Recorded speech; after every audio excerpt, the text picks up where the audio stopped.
Olá, alunos dos sextos anos, espero que todos estejam bem. Desejo muito revê-los em breve em nossas aulas presenciais.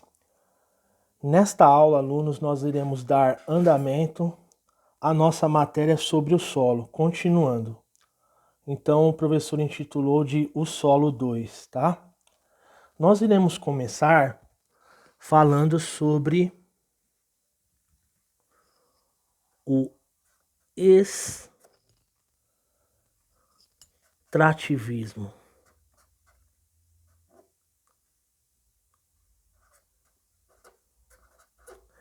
Extrativismo. O extrativismo, alunos, é a retirada dos recursos naturais. Retirada dos recursos naturais. É a retirada dos recursos naturais.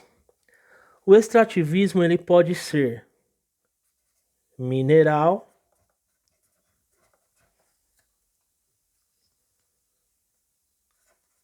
ou vegetal. Mineral, por exemplo, ouro, prata, bronze. Aí seria o extrativismo mineral. Extrativismo vegetal, por exemplo, árvores.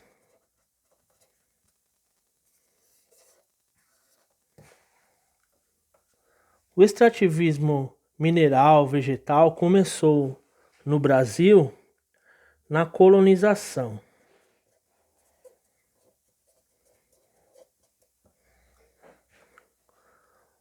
O que os portugueses, os nossos colonizadores, eles extraíram de recursos minerais de primeira? O ouro e o pau Brasil, certo? Então o ouro é uma espécie de extrativismo mineral, o ouro que foi retirado do Brasil na colonização, e o pau-brasil que é um vegetal, são árvores. O pau-brasil é uma madeira nobre na qual se fazia ali móveis de boa qualidade e também se retirava um pigmento de cor vermelha que servia para a tinturaria lá na Europa, tá? Para fazer tintas. Bom, então isso daí é uma forma de extrativismo. Outra coisa sobre a aula do solo que nós temos que falar é sobre a erosão, alunos dos sextos anos. O que é a erosão do solo? É a perda de grãos minerais, tá? Então na erosão o solo se torna infértil. Ou seja, na erosão ele não produz, ele perde sua capacidade de produção, de gerar frutos, tá? Perde ali os seus nutrientes. Então, perda de nutrientes, ok? Então, erosão, repetindo, perda de grãos minerais, são as perdas dos nutrientes. O solo se torna infértil e não produz mais nada, tá? Então, isso daí é a erosão. A erosão, ela pode ainda ser, hídrica. Quando ocorre a erosão hídrica? Após uma degradação.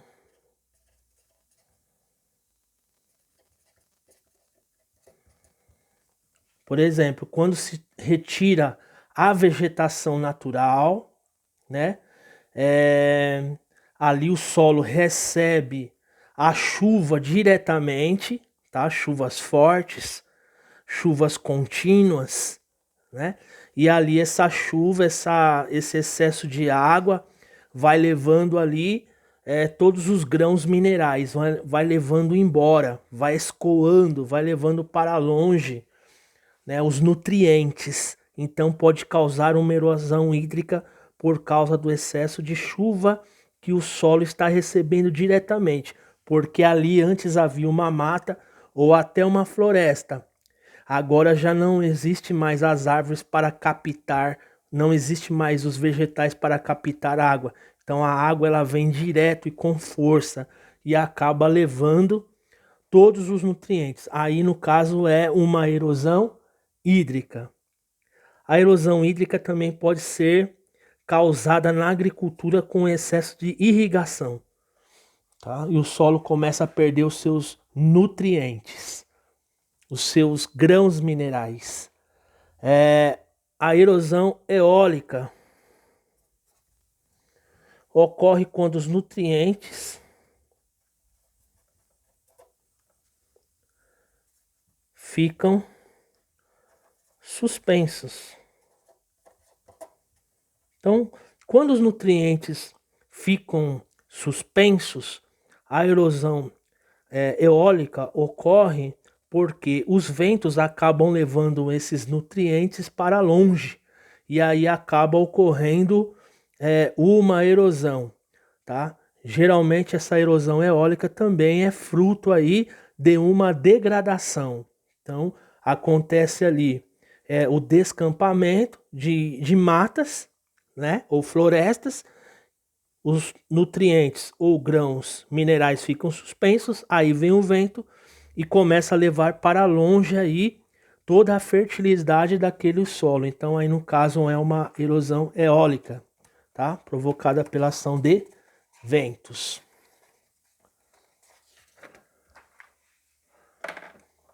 Aí nós temos também, continuando, o assoreamento.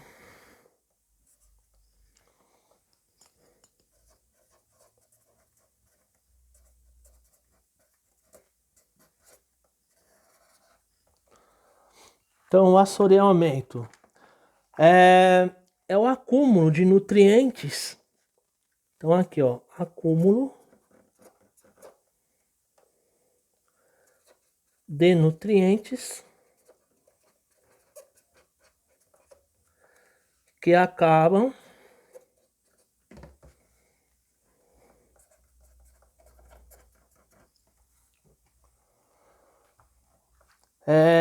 formando uma barreira.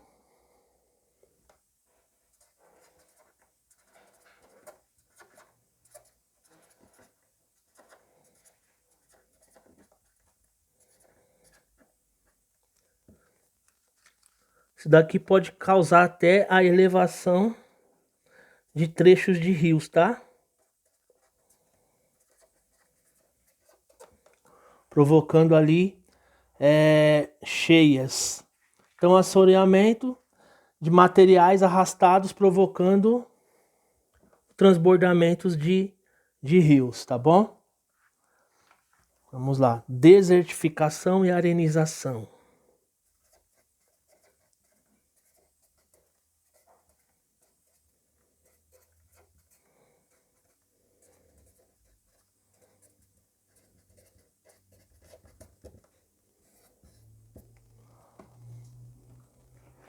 Bom, quando acontece a desertificação e arenização, praticamente só ficou areia. Então, vamos colocar, só fica areia. O que acontece? Após ali a degradação,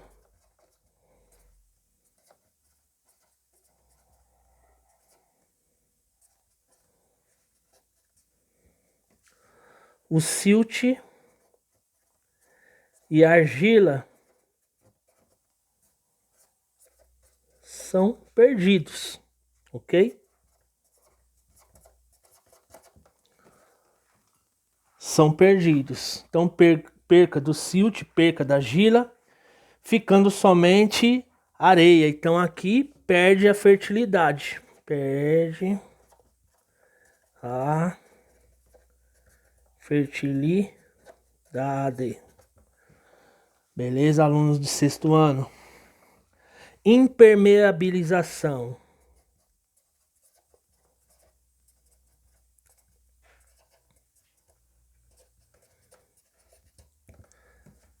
Permeabilidade, boa capacidade de captação de água. Agora, impermeabilidade, no caso aqui, ocorre com a construção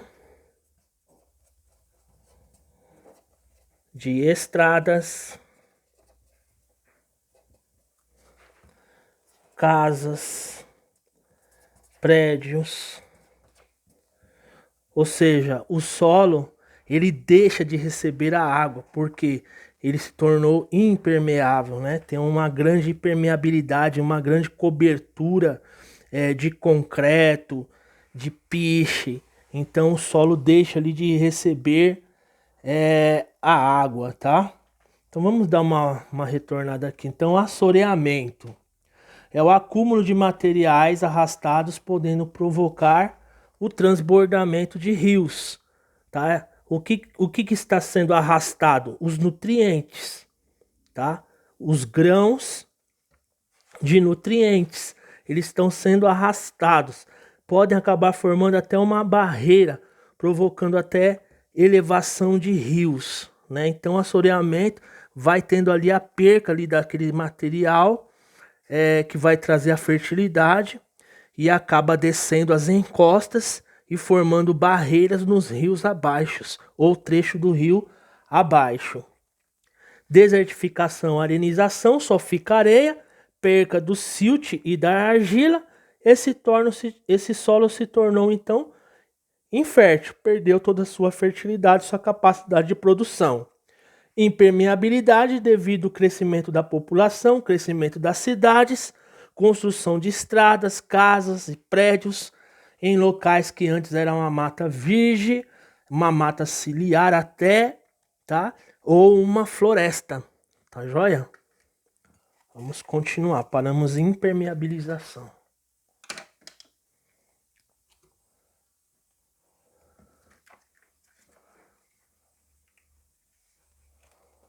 Preservação e recomposição da mata ciliar. Preservação e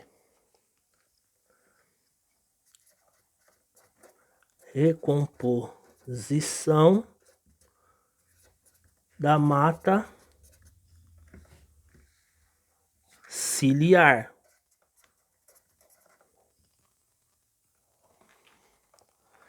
O que acontece? Se eu preservo, se eu tendo a repor a mata ciliar, que ela fica à margem de rios, por exemplo, lagoas até, eu vou ajudar a evitar, nesse caso aqui, ó, evita o assoreamento. O que é o assoreamento? É quando os nutrientes, os grãos minerais, eles se vão com a ação da água, por exemplo, né, descendo as encostas, formando até barreira, ele vai se acumulando os nutrientes embaixo, podendo até elevar os rios ou trechos de rios. Tá? Então, se eu preservo essa mata ciliar, que é mata de encostas, eu estou ajudando a evitar aí o assoreamento, tá? Outra coisa também é o reflorestamento, importante.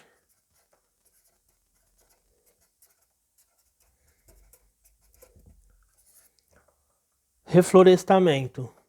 Como que eu faço um reflorestamento? Primeiro eu tenho que descobrir quais são as plantas nativas. Então, quais são os vegetais nativos? Primeiro passo, tá? Esses nativos aqui é o que eu vou replantar. São eles que serão plantados, tá? os vegetais daquela região que havia no passado antes da degradação. Outra coisa que é importante nessa aula de solo 2 é adubos químicos e defensivos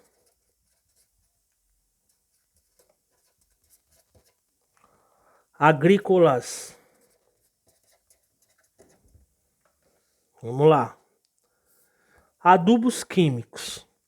Adubos químicos conhecidos como fertilizante. A fábrica disso não gosta de chamar mais de fertilizante.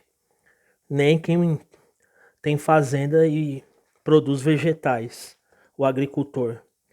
Defensivos agrícolas, vamos lá, agrotóxicos.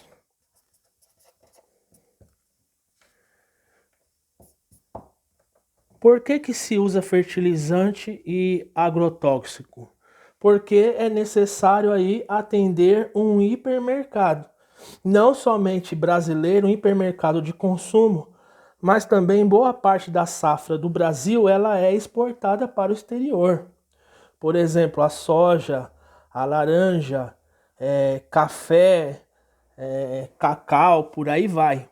Então, boa parte da safra brasileira ela é exportada para fora, né? Então, a coisa tem que girar rápido, a produção tem que ser rápido, a toque de caixa, tá certo? Então, se usa ali um fertilizante, né, para tornar aquele solo fértil, mas até quando aquele solo ele vai aguentar? Até quando não vai ocorrer uma erosão naquele solo?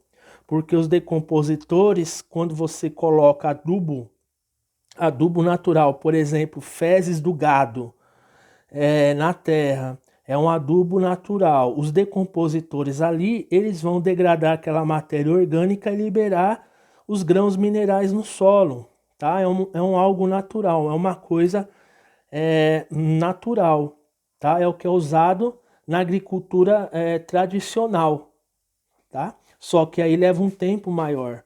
Então prefere-se um fertilizante porque já está pronto. Só que os decompositores deixam de agir. Os defensivos agrícolas, agrotóxicos. Existem alguns seres vivos que eles conseguem destruir a praga na lavoura, por exemplo. Só que aí tem que haver um trabalho de pesquisa para que se venha colocar ali um ser vivo microscópico ou macro, pequeno ou grande, para que venha destruir a tal praga, né? Mas só que isso leva tempo, então é melhor para eles borrifar o agrotóxico porque eles precisam de vendas, precisa de uma coisa para amanhã. Só que isso daqui, o uso de substâncias químicas como fertilizante ou agrotóxico, que ambos são laboratoriais, ao longo tempo acaba causando problemas sérios na população, como o surgimento de novos cânceres, por exemplo. Tá? Por exemplo. Né? Bom, vamos lá. Para finalizar, nós vamos aqui falar das queimadas e desmatamento.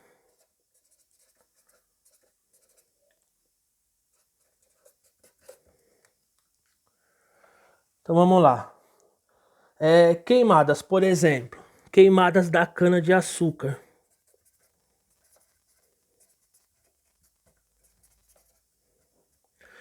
Então, a cana-de-açúcar, antes da colheita, ela é queimada para facilitar a extração dela, por exemplo. Com isso, acaba mandando toneladas aí de carbono contaminante para a atmosfera, tá bom? Muita fuligem na região onde tem a queima da cana-de-açúcar. O problema das queimadas também, diz os especialistas, os agrônomos, que podem acabar matando ali o humus, né? Acabamos com o humus da terra e vai retirando a fertilidade e a força do solo as queimadas. O desmatamento, ele pode ocorrer assim como as queimadas também, tá? Só dei um parecer aqui sobre a queimada da cana, mas tanto a queimada como o desmatamento, alunos dos sextos anos, elas ocorrem para agricultura, para a região, né, ou área de agricultura,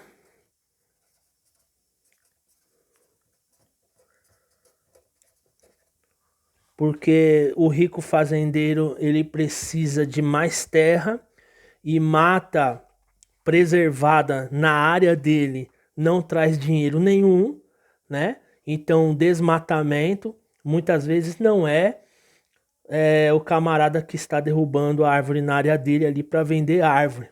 Muitas das vezes não, está derrubando a área, entendeu? Para o plantio, por exemplo, pode ser a soja. O Brasil é um grande exportador de soja, por exemplo.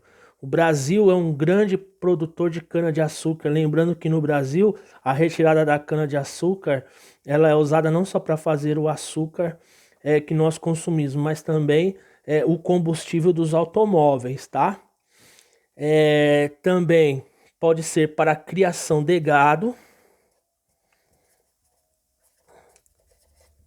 O Brasil, de longe, é um grande produtor de carne bovina, né? E para ter isso nós precisamos de área. Só que lembrando que quanto mais gado, mais água eu terei que doar, né, para os animais. Então, boa parte ali daquela água vai para o consumo animal. Então, quanto maior a população do animal, mais água ele vai consumir. Diz especialistas que a pisada do animal também contribui para a degradação do solo. Então, quando tem a queimada e o desmatamento, o solo ele fica descampado. Se ele fica descampado, ele fica livre ao acesso do vento forte, que pode levar embora os grãos minerais, causando a erosão eólica e